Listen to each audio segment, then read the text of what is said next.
Take one man blinded by ambition. Follow him from poverty to public acclaim. That's our story, Detour, taken from the files of John Steele, adventurer.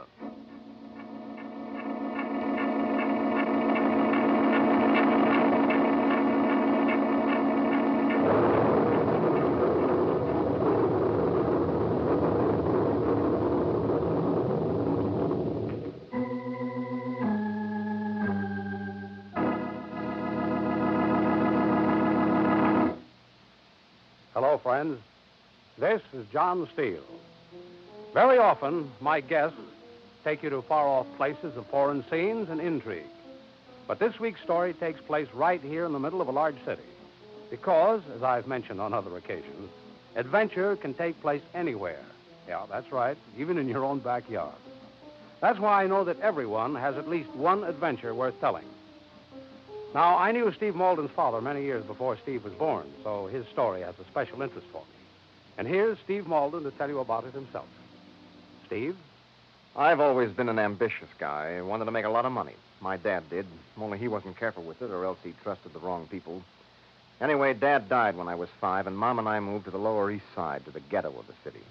The money that she'd gotten for her furs and jewelry saw me through high school.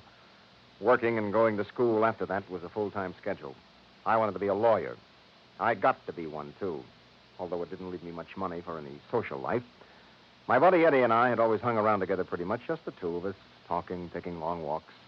I liked it best when we walked uptown. It was clean and rich. The day I was taken on my first job at Steele and Wendell Law Associates, Mom had Eddie up for a celebration dinner. Wouldn't have been a celebration without him. That's what I call real cheesecake. Have another piece, Eddie. Oh, no room. I've had seconds already. Seconds? Don't let him kid you, Mom. He sneaked a slice while you were out getting the coffee. She knows it, don't you, Mom? I'm not saying. See, Kibitzer, I got the lady of the house on my side. Yeah, some house. What are you talking about? Looks swell since you painted. Oh, sure. Too bad I couldn't paint in the bathroom and a couple of radiators. Radiators, he says, with sweat rolling down his neck. Oh, you can laugh now, but come winter, Who's you know. laughing? Hey, you think that dump of ours is Buckingham Palace and that tool shop I work in? Oh, brother, suffocate in the summer, icicles in the winter. Stop your beefing. Come on. Let's get the dishes done. All right. Oh, no, this is a special occasion. Oh, no, nothing doing, Mom. You're going downstairs. Yeah, huh? Mom. Cool it down on the front stool. Tonight's my treat. Now, go on, both of you. Okay, Mom. Thanks. Hurry it up, Mom. Yeah, it won't be long. Oh, she's swell. Yeah, that's what burns me. Washing dishes. Listen, lots of women. I know, but she used to have so much. Her mom's not the griping kind. Cold water flat, one dress in 5 years. Last dress my mother had was longer ago than that. Well, things are going to be different soon. 2 dresses, huh? 2 closets full. 2 for me, too. You wouldn't know what to do Oh, with it. I'll know, all right. T-shirts are cooler. Where I live, it'll be air-conditioned. Every room. Don't forget now. Gotta have a whole bathroom of my own when I visit you. Yeah, we'll fix you up. Wine and gray. Yep, and a real light wood desk. That shiny kind, you know? We're at your office now, I take it? Yep. New job must be a honey. They give you your mop, or do you have to buy your own? Okay, wise guy. Hey, Steve, I haven't said it, but I'm as pleased about it as a guy. Thanks, Eddie. I know. It wasn't just a break, neither. You know, you worked for Oh, it. and Eddie, it's a darn good firm. John Steele himself interviewed me. Said I could carry on private practice if I have the time. Sounds like a nice guy. You ought to see this place, Eddie. Looks so big and so... That's what you had in mind, huh, Bob? Yeah.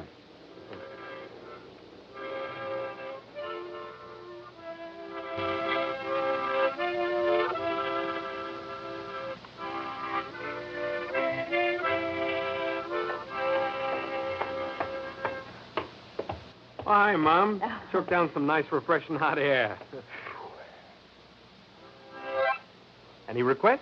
Yeah, how about one for silence? You don't appreciate good music.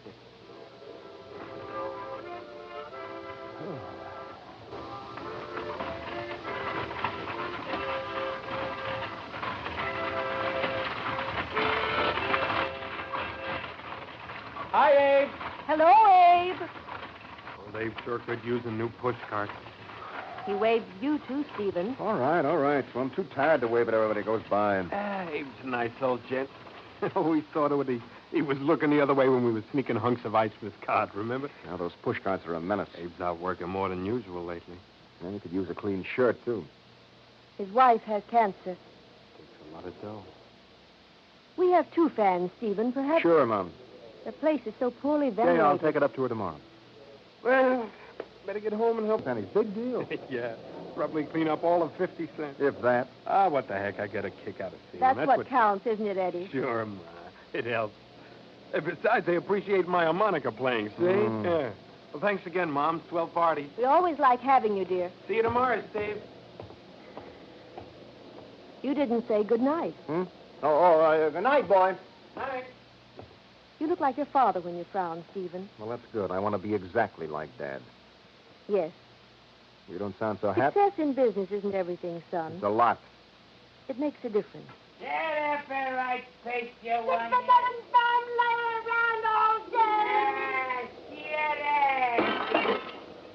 Brother. Nice neighbors we've got. Being tired does that to people. Yeah, well, it's not going to happen to us. It hasn't. It could. But we're not going to let it, Mom. Not now.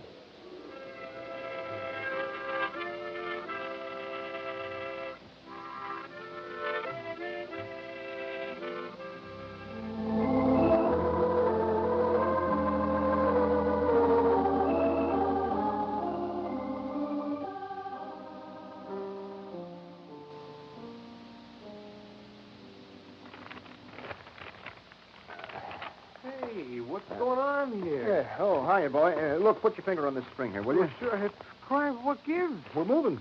Well, why don't you let a guy know? Gee, I hardly seen you in 2 months. Well, I'll tell you the truth, Eddie. I've been so busy lately. Yeah, So much to learn. yeah. Hey, better ease up on that accelerator, boy, huh? Oh, I know what I'm doing, Eddie. Well, what are you? I'm getting up there, Eddie. Dough, security. I'm going to get all I can. Means a lot to you, don't it? Well, doesn't it to everyone? Hmm? Don't know anybody turns it down. Even so, Eddie, you look. know. Andy, look, you're not like me. You suppose I'd be satisfied dealing out penny candy and ice cream cones? You think I like buying ready-made suits down on 14th Street? It's not for me, Buster. I want people looking at me and saying, hey, there he goes. Steve Malden, the lawyer. Big time, that's going to be me. And I'm going to earn it, too. Well? Oh, what? Well, why don't you say something? Is there anything to say? No, I guess that's about it.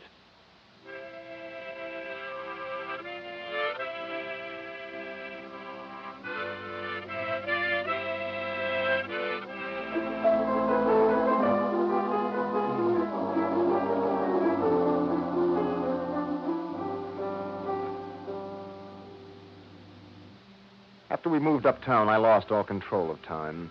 I stayed on at Steele and Wendell's about a year, just long enough to make the contacts I needed for my own office, and then I moved on. I felt a little guilty taking so much of Steele's following with me, but I told myself they came to me. At first, I handled mostly divorces and lightweight stuff, but then I found myself hitting the more interesting cases. So I had Mom keep a clipping book for me, and it was filling up nice and fat since I'd been made district attorney. And the last was the announcement of my entry into the race for mayor. I hadn't seen much of Eddie in the past few years. Matter of time, I kept telling myself, but I knew that wasn't it. So did Mom. Eddie must have known, too, because he didn't call anymore. And then one morning, a bombshell exploded right in my face. The next case on my desk was the State versus Edward Sanger. The charge, manslaughter. Yeah? Stephen, the papers. I know, Mom. Have you been to see him yet? No, I just heard about it. Of course you'll be able to clear him. Well, I don't... Stephen, you are taking the case? Stephen? Yeah, Mom, I'm taking it. Oh, for a minute I Against Eddie, Mom. I don't understand, son. We're prosecutors in this office. Couldn't you find a way to keep it out? No, there's nothing I Eddie's can do. your friend. Yeah, but did it mean... I know. The election next month. Well, Does he have a good lawyer? Yes, one of the best, John Steele. But our evidence is pretty heavy I against read him. it. Stephen, won't you reconsider? I'd like to, Mom, the but I... voters certainly can't hold this sort of thing It's against... not just the voters, Mom. I see. I won't be home for dinner. There's cold chicken in the icebox. Oh, canasta again? I'm spending the evening with Eddie's mother. Oh, yeah. Stephen, please. I'm sorry, Mom. All right, son. Goodbye. Edward Sanger. Hereinafter call the accused. Now, come in. Your secretary said it'd be okay. Oh, Mr. Steele, sure. Sit down, won't you? I can't stay that long. Just wanted to ask you a favor. Oh, what can I do for you? I'd like you to take another look at Eddie Sanger's case. Why? The boy didn't do it. Oh, well, you're supposed to say that. You're his lawyer. You're supposed to think it. You're his friend. Well, the evidence is too strong. I couldn't... Sure, I know. There's no positive evidence, though, that he did not do it. Well, then I don't... That's the point. I'm sure we could prove somehow that he didn't do it. You have a lead? No, but if you keep it out of court, at least give me a little time. I'm sure with a little time The case is already scheduled. I know, but... It'll look prejudiced to the public if The voting public. Well, look, if it got out that Eddie is a friend of mine... Don't worry. Eddie doesn't consider you a friend anymore. Oh, you don't know what you're trying Should to do. he? Oh, why not? Steve, I knew your father when he first started, and later, too. So? I was just a young inkwell filler in his office when he was making top bracket money. Well, Dad played his cards right. Your dad respected two ideals above everything else before he died. Personal integrity and friendship. Oh, he must have been a great guy. I said he respected them before he died. I didn't say he stuck by them while they lived. Now, look, you can't come in here and start... Easy now, son. You should know. I don't want to hear. Your father didn't seem to have many friends when he failed, did he? How do I know? I was a kid. It was because he let himself down all the way, and his worthwhile friends had lost interest. Get out of here. Son, it's for your own Get good. out of here. Now, get out. All right. And you can tell your client for me that I'll see the justice is done. Tell him that for me.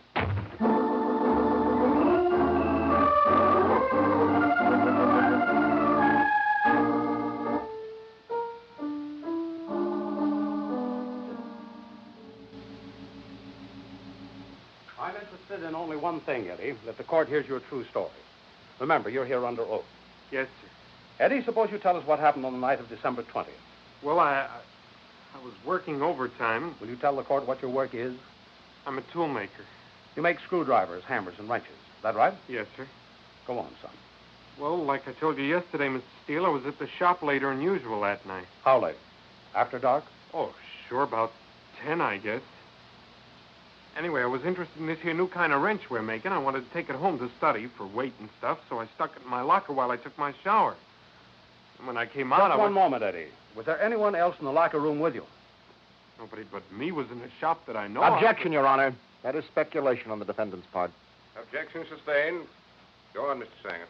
You know, on second thought, Judge, I could be wrong, because... What makes you say that, Eddie? Well, it's a big building, and I was in the shower. I see. Well, go on, please. Yeah. Well, anyway, I've been having things on my mind lately, what with my mother being sick. I object, Your Honor. That statement is irrelevant. Defendant is trying to gain sympathy by this obvious method. But it's true, I didn't... Objection overruled. Continue, please. Like I say, I wasn't thinking too much of what I was doing, I guess, because I forgot all about that wrench and started home without it. Didn't think of it till I was sitting in the beanery at the corner having a cup of coffee and shooting the breeze with the guys. So I went back... One moment, Eddie. Did you mention to the man in the restaurant that you were returning to the shop? Sure, they give me the horse laugh for my good memory. All right. Go on.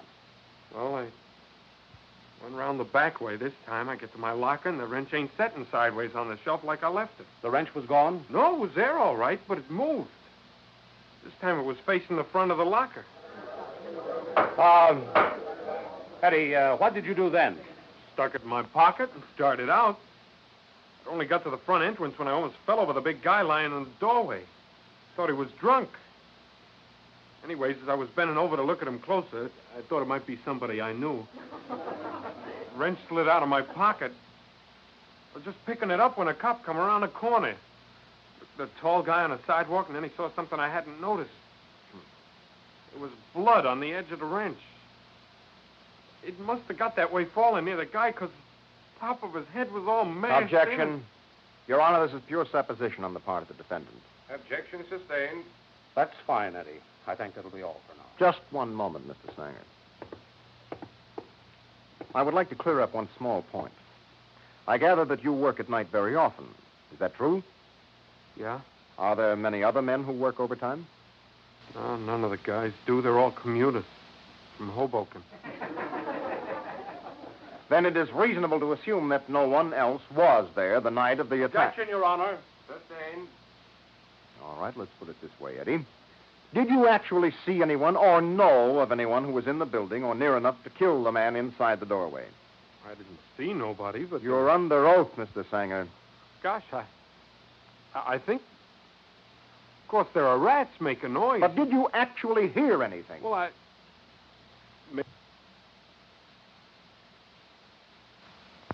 course, there are rats making noise. But did you actually hear anything? Well, maybe Are you sure? Well, it's just... Are you? Oh, I guess not.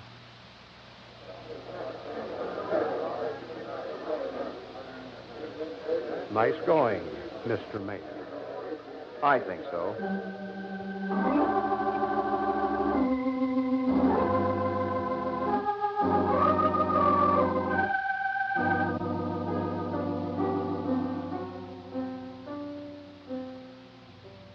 They gave Eddie 15 years.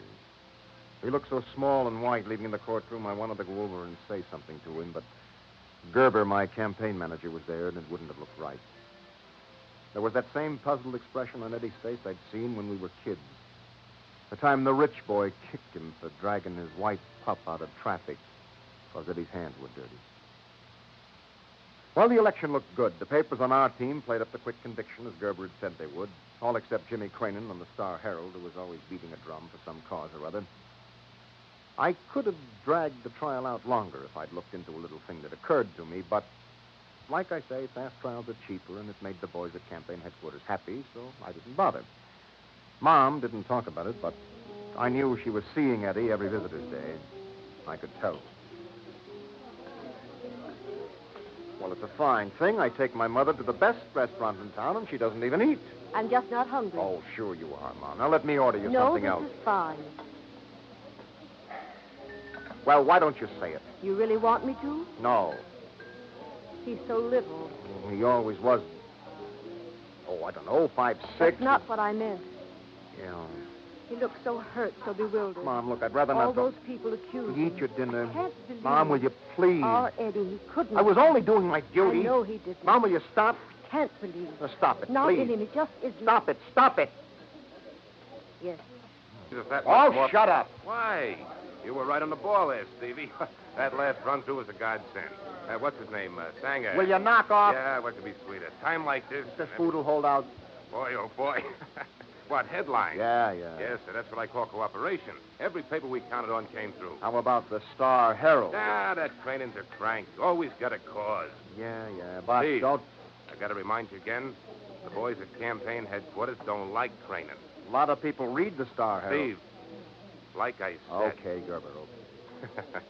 Well, stop looking so worried, Stevie boy. It's in the bag. Why, votes alone... I don't want to hear about it. We're not worried. I even ordered me a new car. Man who'll be in my position. We're not in yet. Voting's just a technicality, my boy. We know where we stand. Well, then why the big rally tomorrow night? Pep meeting, boy. Good publicity. After you read that speech of yours... Mine? Well, saves us time, us writing your speeches. Oh, Steve. Well, Mr. Cranen, glad to see you. Glad to Yes, see you. not bad. How's your mother, Steve? I've been She's looking. not here. Hasn't got a strong stomach, eh? The food over there is good. Why not try it? Thanks, I will. Oh, how about a lead on your speech tomorrow night? Well, I haven't decided yet. Come on now, Steve. You must be promising. Why, folks, sure. Steve's pointing up how he'll save the city money. Keynote economy, you know. Like, say, fast trial? Like, say, fair ones. Hit it right on the button, Mr. Cranen. Yes, sir. Steve's got the interest of the city at heart, all right. Interest. With or without? I don't get you. Principle. That's a good one, Cranen. Sharp, boy, sharp. You're not laughing, Steve. Afraid your sense of humor, too? You... Steve's pretty tired, Cranen, after Oh, all. sure. I understand. Now, me, I'd rather sleep nights.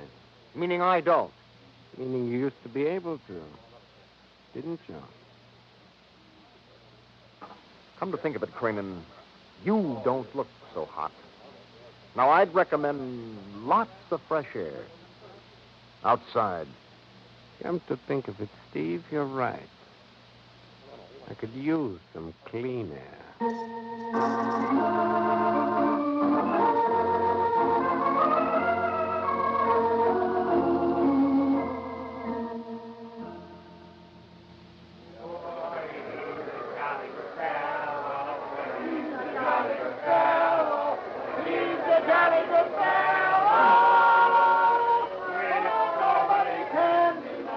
Well, Stevie boy, this time tomorrow night, you'll be His Honor, Mayor Stephen Malden.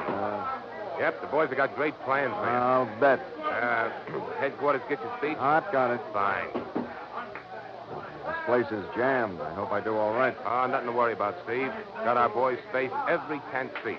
How about the other seats? What's there to worry about? You're going to tell them what they want to hear? Yeah. What do you care anyway? Public's used to promises. What's the matter there? What's going on down there in that first row? First row, that's where An old man. Why are they shoving him? Rotten ushers, I told them those first rows are for party members. Well, that looks like... Always something. I'll take care of it. Abe. It's old Abe. Go on, get him back. Abe. I don't care when he got here. Those are reserved seats. Move him. No. And throw him out. Shouldn't have pushed him around like that. Probably a crackpot. Well, you shouldn't have Hey, pushed there's him. a signal. I better get started.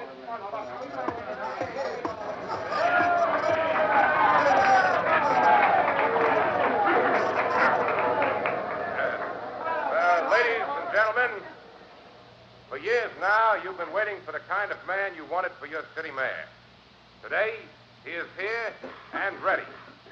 We've all watched his rapid growth from an obscure lawyer to district attorney, and we know there can be one and only one man to be our mayor. His only thoughts are for the good of the people. You, as I'm sure he will reassure you presently. So now, with the utmost pride, I give you that intrepid champion of the people, defender of your civic rights, the man of the people, the man of the hour, honest Steve Malden.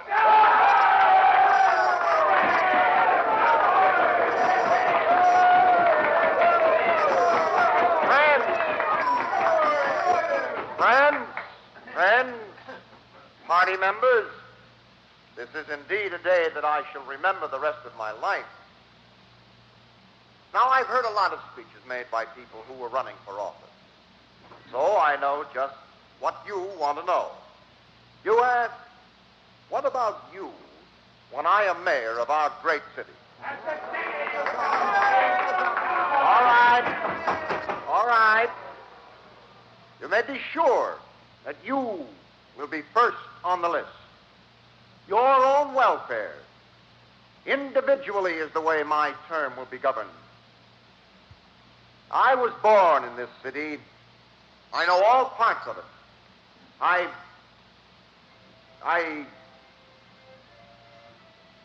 Yes,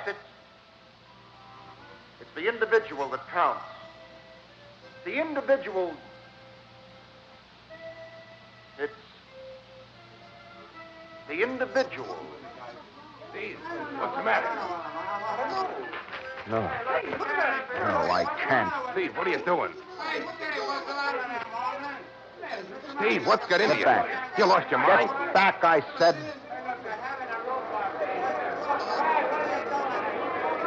Ladies and gentlemen, please, ladies and gentlemen, I can only hope for your forgiveness, those of you who have faith in me, but I find I cannot go through with making promises I know I won't be able to keep.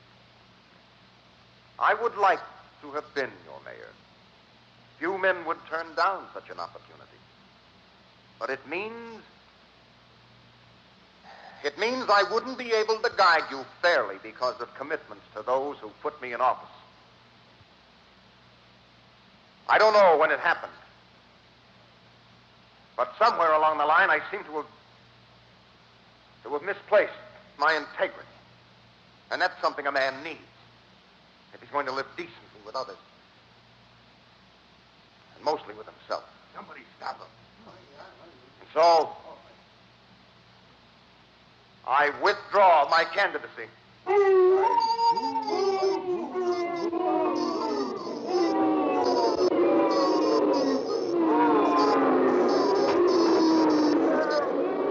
Okay, bright boy. You just sang your own funeral march in politics. It's all right with me, Gerber. It's about time.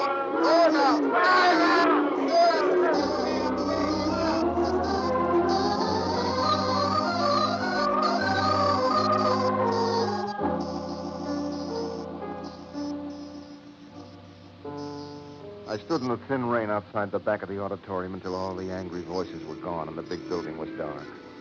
The rain felt clean. A news truck dropping off a bundle of the early papers made me realize that I'd been standing there for hours. The top paper had come loose. I looked for my name. It was there, but not in headlines now. The bold banner type carried the name of the party's new dark horse. I found my name buried in the story toward the bottom of the page, already in small print. I knew what I had to do. I hopped a cab to the station and caught the first train out to state prison.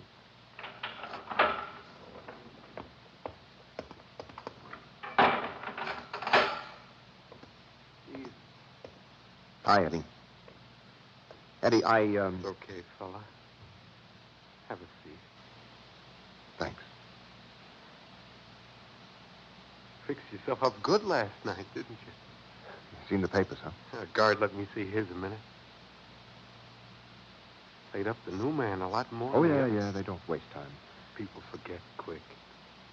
Yeah, like, for instance... Oh, forget it, will you? Yeah. Okay, boy, let's get with this now. The man on the sidewalk, how tall would you say he was? You mean a stiff? Yeah, how tall? How tall? Your height? My height? Oh, what's this got to do with... Answer me, Eddie, please. I don't know. Lots taller than me. 6'2", I'd say. Maybe more. Why? 6'2", huh? That's what I thought. Well, what's that? Don't you see? The blow that killed him was on the top of the man's head. You couldn't have done it. I couldn't have reached. See? Yeah. Okay, Sonny. Hey, guard, let me out of here. Steve. I'll be in touch, Eddie. Probably after lunch. Hold it, will you, buddy? Yeah?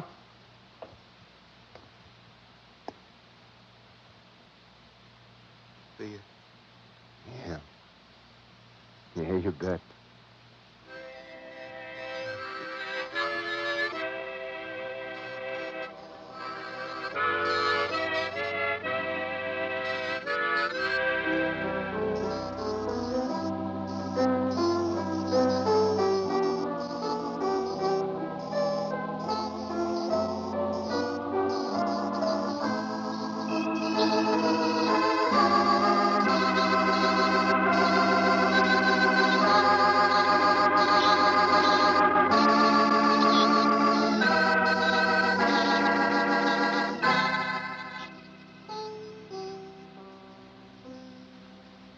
The title, Detour.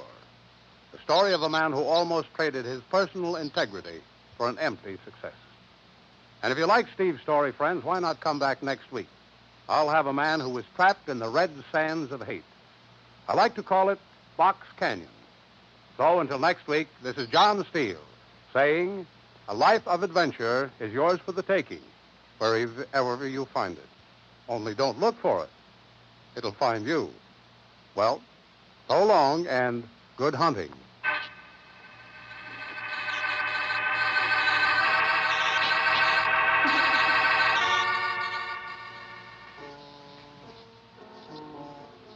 Remember, next week, Mutual presents Box Canyon, another story of suspense and action from the files of John Steele, adventurer.